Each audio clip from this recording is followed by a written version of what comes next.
تو ہم supreme court کے اس فیصلے کی پرزور مذمت کرتے ہیں اور اس کو سخت ترین الفاظ میں مسترد کرتے ہیں۔ آپ کی اوقات نہیں ہے، آپ کو 6 کلمے پورے نہیں آتے، آپ یہاں پر اس حساس موضوع کے اوپر آپ فیصلہ دیتے ہیں۔ بھائی آپ نے آئین اور قانون کی دھجیاں اڑائی ہیں، دیکھیں آپ حدیں کراس کر رہے ہیں، آپ ہمارے بیسک فنڈامنٹل پرنسپل انا خاتم النبیین لا نبی بعدہ، آپ اس کو چیلنج کر رہے ہیں۔ جج ایسے بھی ہیں جن کو 6 کلمے پورے نہ آتے ہوں، یہ سنا دیں۔ اگر ان کو کلمے 6 پورے نہیں آتے بھائی، تو اتنے حساس معاملے کے اوپر آپ یہ فیصلہ without the consult of the expert on ideology of Islam آپ کیسے کر سکتے ہیں؟ جج صاحبان کو معلوم ہی نہیں کہ قادیانی کلمے میں محمد صلی اللہ علیہ وآلہ وسلم کو نہیں بلکہ مرزا قادیانی ملعون کو لکھتے ہیں۔ اس بینر کے شیلٹر کے نیچے ہیں۔ میرا نام سردار محسن عباسی ہے، میں مسلم اسٹوڈنٹ فیڈریشن پاکستان کا چیف آرگنائزر ہوں اور مسلم طلبہ محاذ کا ادنیٰ سا کارکن ہوں۔ میرے ساتھ بلال ربانی صاحب بیٹھے ہیں مسلم اسٹوڈنٹس آرگنائزیشن کے، اور سردار مظہر صاحب ہیں، اس کے ساتھ میرے ساتھ بیٹھے ہیں شہباز صاحب، یہ پاکستان تحریک انصاف کی اسٹوڈنٹ ونگ سے ہیں، ہمارے اور دوست بھی اس وقت موجود ہیں۔ مختصر بات یہ ہے کہ آج آپ کے سامنے آنے کا مقصد قرآن کی یہ آیت، آپ نے اس بات کو غور سے سمجھنا ہے۔ ہم اپنا موقف آپ کے سامنے رکھنا چاہتے ہیں کہ ہمارا موقف بیسیکلی کیا ہے۔ قرآن کی آیت موجود ہے کہ هو الذی ارسل رسولہ بالہدی ودین الحق لیظہرہ علی الدین کلہ وکفی باللہ شہیدا۔ ہم نے اس دین کو تمام دینوں کے اوپر غالب کر دیا اور یہ مکمل دین ہے، اس کے لیے میری شہادت کافی ہے۔ جس کے بعد بات کہا گیا محمد رسول اللہ والذین معہ اشداء علی الکفار رحماء بینہم تراہم رکعا سجدا یبتغون فضلا من اللہ ورضوانا۔ اور مسلمانوں اور نون مسلمز کے درمیان جو فرق قرار دیا گیا ہے وہ رکوع و سجود کا قرار دیا گیا۔ ہمارا آج آپ کے سامنے آنے کا مقصد کیا ہے؟ سپریم کورٹ نے 6 فروری کو ایک فیصلہ دیا، قادیانی مبارک قادیانی کی ضمانت کے موقع کے اوپر اس کو پاکستان کے مختلف سرکاری مذہبی جماعتوں نے چیلنج کیا۔ 28 مارچ کو اس مقدمے کی تاریخ پر بحث و مباحثہ ہوا اور سپریم کورٹ نے 10 اداروں کو نامزد کیا۔ ان 10 اداروں نے انہی تحفظات کا ذکر کیا جو تحفظات پاکستان کی تمام دینی حلقوں، مذہبی جماعتوں اور اسٹوڈنٹ یونٹس کو تھے، اور ان سے کہا گیا کہ پلیز آپ اس کو ایڈریس کریں۔ پاکستان کی آئین، قانون اور اسلامی نظریے کے منافی جو فیصلہ ہے اس پر نظر ثانی ہونی چاہیے۔ وہ نظر ثانی کی درخواست دی گئی۔ اب مسئلہ یہ ہے، آپ نے اس بات کو سمجھنا ہے کہ جب آپ اسلام اور قرآن، یہ بہت حساس معاملہ ہے، اسلام کے اندر آنے کے لیے آپ کو صرف فقط ایک کلمہ پڑھنا پڑتا ہے، لا الہ الا اللہ محمد رسول اللہ۔ اس کی اخراج کے 10,000 وجوہات ہو سکتی ہیں۔ کسی ایک چیز کو نہ ماننا بھی آپ کو اسلام سے خارج، دائرہ اسلام سے خارج کر سکتا ہے۔ کسی ایک آیت کی انکار بھی آپ کو دائرہ اسلام سے خارج کرتی ہے۔ ہمارا موقف اور ہمارا جو واضح پیغام ہے اس وقت حکومت پاکستان سے، سب سے پہلے تو ہم سپریم کورٹ کے اس فیصلے کی پرزور مذمت کرتے ہیں اور اس کو سخت ترین الفاظ میں مسترد کرتے ہیں۔ اب اس کی وجہ دلیل کے ساتھ میں آپ کو دینا چاہتا ہوں۔ میرا موقف یا عام طلبہ تنظیموں کا موقف کیا ہے؟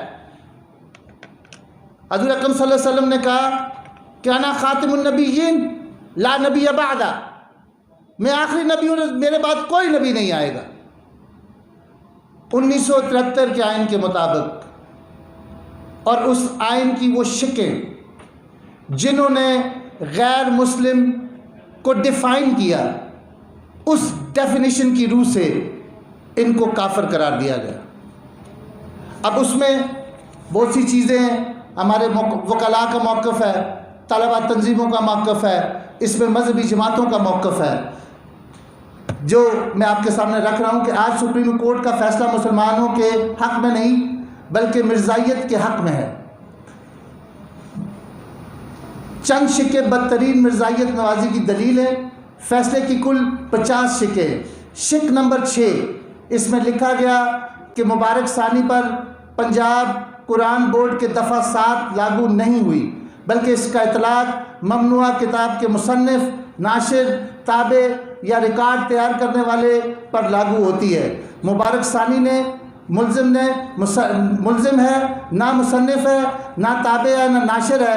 سوال یہ ہے کہ تفسیر صغیر کتب کی تابع اور ناشر تو جماعت مرزائیہ اور احمدیہ ہے، اس پر اس وقت تک کوئی ایکشن کیوں نہیں لیا گیا؟ ہمارا تو موقف صاف یہ تھا۔ شک نمبر 7، اس شک میں کہا گیا کہ 298C لاگو نہیں ہوتا کیونکہ تفسیر صغیر مرزائی ادارے میں تقسیم کی گئی۔ گویا چیف جسٹس صاحب نے لائسنس دے کر مرزائی اپنے اداروں میں تحریف شدہ ترمیم اور کفری عبادات پر مبنی مرزائی تقسیم کر سکتے، اس پر 298C لاگو نہیں ہوگا۔ اب جو سب سے اہم بات ہے، طاہر نقاش بنام ریاست کا ذکر کیا گیا۔ مرزائیوں کا اپنی عبادتگاہوں میں کلمہ طیبہ لکھنا توہین رسالت نہیں ہے، اس پر 295C لاگو نہیں ہوگا۔ جج صاحبان کو معلوم ہی نہیں کہ قادیانی کلمے میں محمد صلی اللہ علیہ وآلہ وسلم کو نہیں بلکہ مرزا قادیانی ملعون کو لکھتے ہیں، اور یہ بات وہ برملا اپنے احمدی ٹی وی کے اوپر اس کا اعتراف کر چکے ہیں کہ جب ہم کلمہ طیبہ لکھتے ہیں تو اس میں ہمارا جب محمد رسول اللہ کہتے ہیں اس کا مقصد جو ہے نعوذ باللہ وہ مرزا ملعون قادیانی ہے۔ اس شک میں عوامی سطح پر خود کو مسلمان کے طور پر پیش نہیں کریں گے۔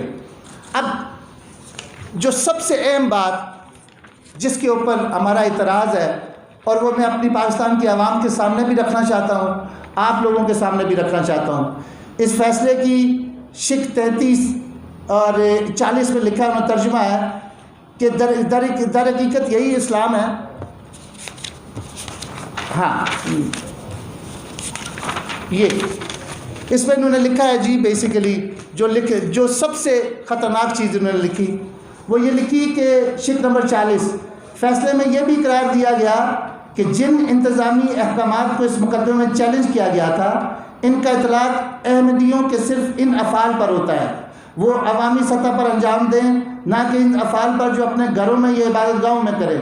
چنانچہ انتظامی احکامات کے بعض اقتصابات نقل کرنے کے بعد قرار دیا گیا کہ ترجمہ مذکورہ بالا قیود سے واضح طور پر وہ کام مراد ہے جو عوامی مقامات پر یا عوام کی نظر کے سامنے سر انجام دیے جائیں، نہ کہ وہ نجی طور پر سر انجام دیے جائیں۔ یہی اصول ماضی قریب میں سپریم کورٹ کے ایک اور بینچ نے مقدمہ بانوال طاہر نقاش بنام ریاست میں بھی اس فیصلے کو دہرایا تھا۔ دیکھیں ہمارا موقف کیا ہے۔ سپریم کورٹ یہ بات کہتی ہے کہ کیونکہ وہاں پر قرآن کو رکھا گیا اور اس کے خلاف کوئی بھی ڈی فائل یا ڈیسیکریٹڈ جو انسیڈنٹ ہے وہ نہیں پایا گیا، نہ انسلٹ پائی گئی اور نہ اس کو صرف رکھا گیا۔ اب ہمیں اعتراض کیا ہے؟ اگر کافر ہندو اپنے عبادت گاہ کے اندر قرآن کو رکھتا ہے تو ہمیں اس پہ کوئی اعتراض نہیں ہے، اگر یہودی رکھتا ہے تو ہمیں اس پہ کوئی اعتراض نہیں ہے، کیونکہ وہ اپنے آپ کو نون مسلم قرار دیتا ہے، وہ یہ تسلیم کرتا ہے کہ میرا مذہب اور میرے عقائد جو ہیں وہ اسلام سے متصادم ہیں۔ اگر وہ رکھتا ہے تو یہ ہماری کامیابی ہے۔ اگر جوز رکھتے ہیں تو وہ بھی برملا اس چیز کا اعتراف کرتے ہیں کہ اسلام کے عقائد سے ہمارے عقائد جو ہے وہ متصادم ہیں اور ہم اپنا مذہب رکھتے ہیں، اپنا دین رکھتے ہیں۔ اگر وہ ہماری کتاب کو رکھتے ہیں تو یہ ہمارے لیے قابل باعث فخر چیز ہے۔ اب جو سب سے اہم بات جس کے اوپر ہمیں اس وقت تک اعتراض، سب سے پہلا اعتراض ہے کہ 10 ادارے لکھتے ہیں سپریم کورٹ کو جی کہ ان کے تحفظات جائز ہیں، کیا ہمارے ان تحفظات کو ایڈریس کیا گیا؟ بلکہ ان کو ہی گول مٹول کر کے سپریم کورٹ نے دوبارہ سے یہ فیصلہ دے دیا۔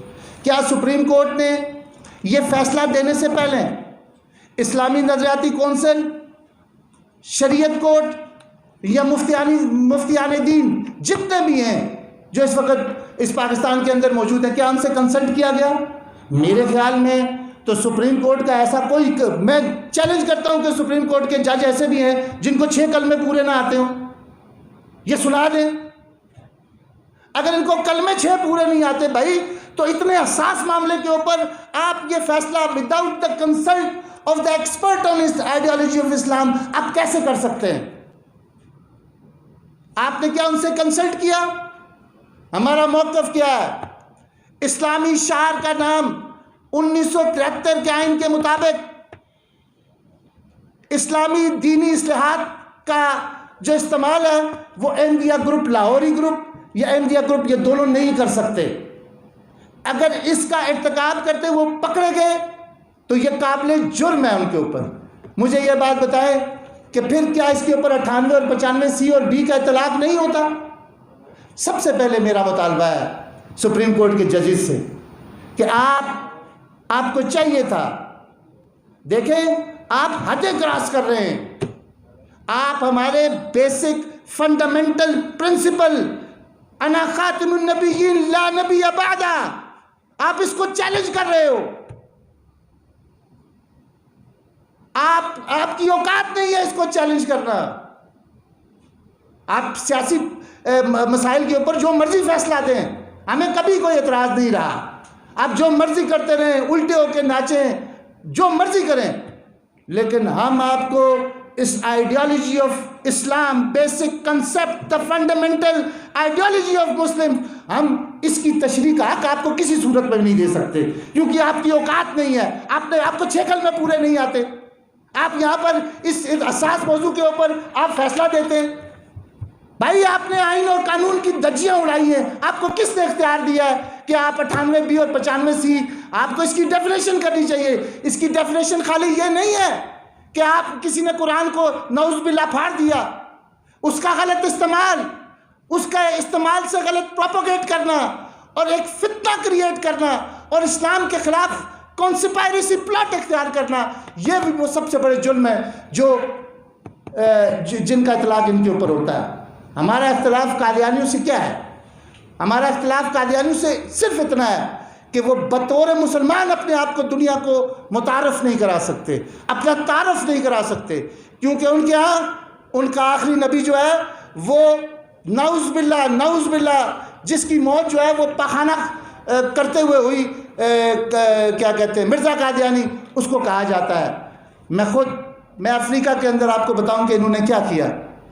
یہ جج صاحب، افسوس یہ ہے کہ یہ سپریم کورٹ کے جج صاحبان نے اگر تاریخ کو پڑھا ہو اور انٹرنیشنلی جو ظلم اس جماعت نے کیے ہیں، اگر ان کے بعد افریقہ کے اندر یہ ایک جگہ پر گئے اور ان پر ادھر انہوں نے کہا جی کہ ہم اصل مسلمان ہم ہیں اور ہم اللہ نے نعوذ باللہ ایک نبی آپ کے لیے بھیجا ہے جس کو ہم نے اتارا اور وہ آ رہا ہے، اور وہاں پر مرزا طاہر قادیانی کو وہاں پر اس کا استقبال کرایا گیا۔ ہمارے لوگوں کے پاس آلریڈی اسلام کا کیا کہتے نالج کم ہے، خدا را یہ ظلم نہ کریں۔